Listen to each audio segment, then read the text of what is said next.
안녕하세요. 시네가로 TV입니다. 예, 우영우 변호사 11화가 어제 방송됐는데요. 재밌게 보셨나요? 내용을 간략하게 말씀드리면 도박꾼들이 서로 이제 막 도박을 하다가 이제 막 판돈이 모이니까 우리 이거 로또를 살까? 이렇게 얘기를 해요. 그래서 로또를 이제 사 와서 야 그러면 우리 누구라도 좀 당첨이 되면 세 명이서 누구라도 당첨되면 셋이 똑같이 나눠 가지자 이렇게 서로 얘기를 합니다. 그리고 나서 실제로 한 명이 당첨이 돼요. 1등에. 그래서 막 수십억에 당첨이 되니까 욕심이 생겨서 나머지 두 명에게 주지 않겠다고 한 거죠. 그런 약정 없었어. 이렇게 얘기를 한 상황에서 두 사람이 이거를 소송을 제기를 해서 이제 약정이 유효하다 하면서 이제 청구를 하는 사건이었고요. 우리 우영우 변호사는 나머지 두 사람, 이 도박 자금을 다시 돌려달라, 우리 몫을 달라라고 하는 원고 측을 맡았습니다. 거기서 이제 구두약정이라는 얘기가 계속 나오는데요. 그거는 이제 효력이 진짜 있는 건가요? 구두약정이 뭐죠? 구두로 약정하는 건가요? 이렇게 공격적으로 물어보시죠. 구두로 약정하는 거 맞죠? 네. 그냥 말로만 약정하는 건데 사실 그게 약정이 있다는 사실을 입증하기가 어려우니까 보통 이제 변호사들을 찾아오시면 변호사들이 꼭 물어봐요. 이게 혹시 녹음된 건 없나요? 전화 녹음 요즘엔 자동으로 많이 하니까 그죠? 전화 녹음된 거 없나? 혹시 주변에서 들은 적은 없나? 이런 걸 꼭 물어보죠. 꼭 필요한 경우가 많습니다. 녹취나 증인이. 구두약정이 입구자를 써가지고 입으로 그냥 서면 없이 그냥 서로 말로 한 약정을 구두약정으로 부르는 거고요. 이런 구두약정 같은 경우에는 실제 증거가 없기 때문에 법정에서 나는 그런 적 없다 라고 하면 제3자가 봤을 때 인정해 줄 수가 없는 거예요. 그래서 구두약정 같은 경우에는 뭔가 녹취할 수 있었던 자료라든지 서면에 의한 증거라든지 이런 것들이 필요하게 되는 거죠. 예, 그래서 이런 것들을 요즘은 다들 많이 아시는데 이걸 확보해야겠구나, 증거를 이제 만들어야겠구나 해서 이제 녹음을 많이 이용하세요. 그래서 이제 제가 상담하다 보면 상대방한테 동의를 받아야 하지 않아요? 이렇게 물어보시는 분이 많아요. 근데 형법상으로는 이제 두 사람이 대화를 할 때, 세 사람이 대화해서 내가 대화로 참여하고 있을 때는 녹음을 한 것이 죄가 되지는 않습니다. 형법상 죄가 되지는 않고. 그래서 왜냐하면 나중에 제가 다시 들어보려고 녹음하는 걸 수도 있잖아요. 그래서 그런 것이 녹음이 이제 죄가 되진 않지만, 혹시 나중에 이제 제가 몰래, 이 두 사람이 나 빼고 무슨 대화를 하지? 궁금해서 여기다가 이렇게 도청기를 설치해서 저 없을 때 두 사람이 한 걸 녹음하면 이것은 굉장하게, 이제 죄가 되기 때문에 형법상 큰 죄를 묻게 됩니다. 그래서 이 부분은 유의하셔야 되고, 대화를 참여할 때는 녹음을 해도 된다. 형법상 죄는 묻지 않는다라는 거 아시면 됩니다.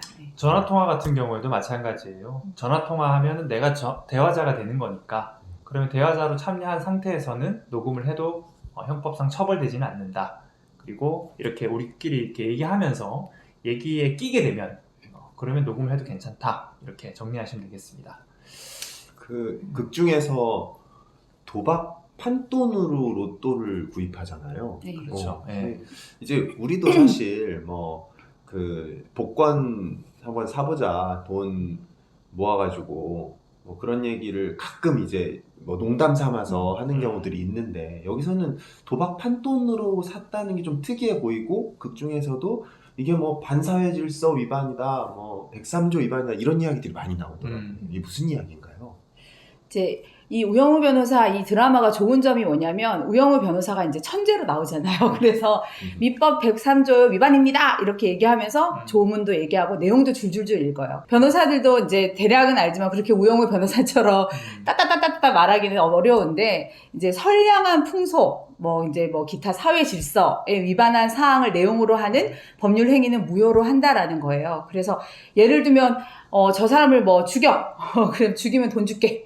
만약 그랬다면 이거는 너무 반사회적인 행위를 했기 때문에 내가 저 사람 너가 시켜서 죽였는데 왜 돈 안 줘? 라고 달라고 하면 그건 줄 수가 없는 거예요. 왜냐하면 이러한 약정은 너무나 반사회적인 거라서 무효라고 보는 거죠.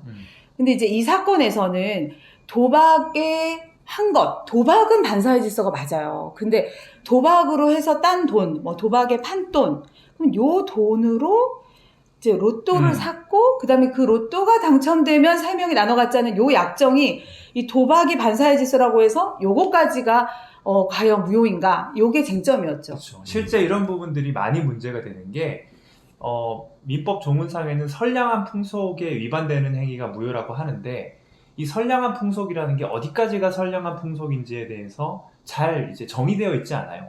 극 중에서도 판사가 그 얘기를 하죠. 이 선량한 풍속이라는 게 굉장히 이 모호한 개념이라서 케이스 바이 케이스, 그러니까 사건에 따라서 다르게 적용할 수밖에 없다. 판사가 실제 이렇게 설명하는 장면도 나오는데요. 실제 이것을 적용하는 게 사실 변호사 입장에서는 쉽지 않은 게 현실이긴 합니다. 그래도 어쨌든 이 드라마에서는 이제 결론적으로 보면 우리 우영우 변호사 측 원고가 이겼잖아요. 그러니까 도박 판돈으로 구입한 거는 이 반사의 도박은 맞지만 이걸로 로또를 구입하고 이것이 약정해서 반으로 나누고자 하는 약정까지 그 영향을 미칠 수는 없다. 그래서 유효하다. 이렇게 판결한 거였습니다. 네. 이런 판결이 있었죠. 네. 네. 좀 구별해서 본 거죠. 네. 103조 위반이었던 행위가 있긴 있지만 돈을 나누기로 한 약정에까지 미치지 않는다. 이렇게 그렇죠. 네. 아마 봤던 것 같습니다. 요거랑 유사한 게 실제로도 있었나요? 사건이? 네, 실제 사건이 있었어요. 대구고등법원에서 2008년에서 2009년경 사이에 일어났던 사건을 진짜 있었던 사건을 현실화한 것이더라고요. 이게 우영우 변호사 이 드라마가 굉장히 고증이 잘 됐다고 보는 부분 중에 하나가 실제 원고와 피고가 주장했던 내용들을 그대로 옮겨왔어요. 피고 측에서 주장한 내용을 보면 이것이 구체적으로 계약이 특정이 안 돼 있다. 로또를 누가 일련 번호가 없고 누가 구입한 것을 어떻게 나누기로 했는지에 대한 구체적 계약 내용이 없었기 때문에 무효라고도 볼 수 있다라고 주장도 하면서 또한 반사회 질서 법률행위 주장도 했는데요. 실제 이런 주장이 있었다는 것이 판결문에 보면 나와 있습니다. 저 이거 깜짝 놀랐어요. 실제 판결도 그러면 이 드라마랑 똑같이 나왔나요? 네, 맞습니다. 실제 판결 자체도 피고 측이 반사회 질서 법률행위 주장을 했지만 아까 이정현 변호사님 얘기해 주신 것처럼 나누기로 한 분배 약정 이거 자체가 반사회 질서 법률행위라고는 보지 않았던 거죠. 그래서 실제로 분배하라고 판결이 나왔습니다. 제가 생각하기에 이제 드라마 현실에서는 이제 그 사건만 있었던 것 같은데 드라마에서는 이제 재미를 위해서인지 이제 여러 가지 요소들이 들어있었는데요. 맞아요. 특히나 제가 이제 흠칫했던 거는 그분들이 이렇게 증거가 없으니까 이제 증인을 찾았는데 그 사람이 조선족 이게 불법 체류자라서 나올 수 없다. 그럼 제가 증인을 만들면 되잖아요. 막 이런 얘기도 나오고 근데 그 앞서서 일단 첫 번째 장면은 그 조선족 그 증언을 할 그분한테 내가 이거 이기면 막 이제 먹고 살게 해줄게. 그렇지. 막 이러면서 막 대가를 약속해요. 내가 좀 줄게. 내가 좀 줄게. 네, 더 이상 이런 어려운 일 안 하게 크게 줄게 해서 우영우 변호사가 막 눈이 동그래져서 토끼는 돼가지고 안 되는데 이거 이렇게 하면 안 되는데요 이렇게 얘기를 해요. 그러니까 차비 이 정도 외에는 안 된다고 얘기를 해요. 이제 이게 문제가 될까요? 어떨까요? 이게 실제로 만약에 발각될 경우에 신빙성이 전혀 없어지죠. 그리고 증인을 매수했다는 것도 심각한 문제고요. 예, 그래서 이 부분은 이제 우영우 변호사가 잘 이제 눈치로 저지를 잘 하는데 이해가 되는 장면이었던 것 같아요. 실제로 그렇게 규정이 되어 있어요. 차비, 여비, 요 정도 수고하는 것 정도의 비용 자체를 지불하는 건 괜찮지만 그 이상을 지불하면 안 된다. 그리고 처벌 대상이기도 합니다. 네. 이제 나중에 그러니까 상대방 변호사나 재판부가 알게 됐을 경우에는 어떤 대가를 주고 하기로 했다는 걸 알게 됐을 경우에 정말로 저 사람이 진짜 진실을 거기서는 진실이었잖아요. 조선족 그분이 진짜로 봤다고 들었다고 했지만 그거를 믿을 수가 없게 되는 거죠. 그러면은 이길 수 있는 재판도 지게 되는 거예요. 그래서 그런 행동을 하면서는 안 되는 거죠. 그리고 실제로 이제 거기서는 극중 그 남편이 이렇게 그렇죠. 이거 하잖아요, 이거. 소나트를 보내면서 막 눈빛을 찡긋찡긋하는 그 내연녀로 추정되는 그 여자분이 위증을 한 것처럼 보여요. 근데 진실은 이제 막 완전히 드러나진 않았는데 그런 경우에는 어떤 죄가 성립을 할까요? 그분 자체는 위증죄가 될 것 같은데 그 남편분도 벌을 받나요? 만약에 그 내연녀에게 이런 사실을 본인이 목격한 적이 없음에도 그러니까 그 내연녀가 그 사실을 직접 들은 사실이 없음에도 불구하고 이걸 좀 들은 걸로 해줘. 로또 당첨금을 분배하기로 약정하는 것을 들은 걸로 해줘 라고 이야기해서 본인이 경험하지 않은 사실을 진술하면 뭐 그 내연녀는 위증죄로 처벌받는 게 당연하고요. 그렇게 부탁하고 시킨 그 남편이 아니죠. 내연남에게도 위증 교사죄라는 게 성립합니다. 네. 네. 두 죄는 처벌이 똑같아요. 뭐 교사했다고 덜 처벌받는 것도 아니고 더 처벌받는 것도 아니고 위증죄와 같은 범위로 처벌을 받습니다.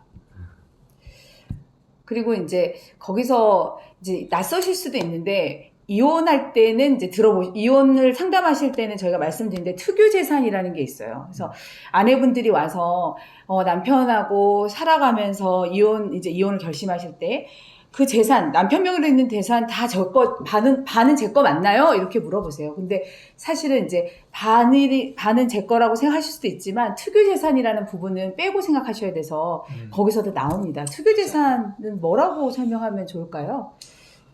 그러니까 부부 공동이 그 부부 재산의 형성에 기여하지 않은 걸 특유 재산이라고 하는 거죠. 예를 들면 부모님께 증여받았던 재산, 그러니까 결혼 이전에 증여받았던 재산, 또 결혼 전에 이미 취득했었던 재산, 혼인 중에 취득한 재산은 바로 이런 경우죠. 뭐 로또에 당첨돼 가지고 그 사람 명의로 뭔가 갑자기 재산이 생긴 경우, 그런 경우를 특유재산이라고 볼 수 있죠.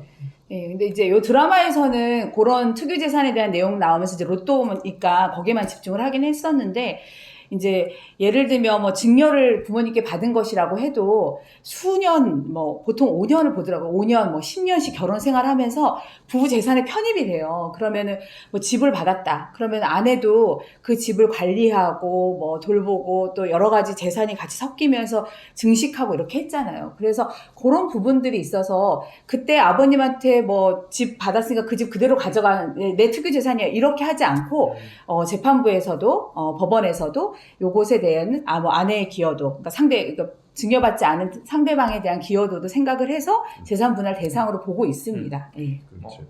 돈이 섞인 거라고 보는 거예요. 이게 처음에 왔을 때는 그 사람의 재산 또는 그 사람이 뭐 스스로 노력해서 또는 어떤 특출한 뭐 우연한 기회에 따라서 돈을 얻었다고 하더라도 이것이 시간이 지남에 따라서 부부가 공동으로 기여했다라는 점을 재판부가 인정을 해주는 거죠. 많이들 아시겠지만 실제로 요즘에는 이제 황혼 이혼 하시는 분들도 많은데 이게 10년, 20년, 30년 이렇게 지날수록 예를 들면 아내가 집에서 가사노동만 전담으로 했다고 하더라도 그 노동의 기여를 다 인정을 해주기 때문에 10년, 20년, 30년 이렇게 지나다 보면 결국은 처음에는 남편이 집을 마련했다고 해도 나중에 30년 후에 이혼을 하게 되면 사실 5대5 정도로 분할이 되는 그게 현실입니다.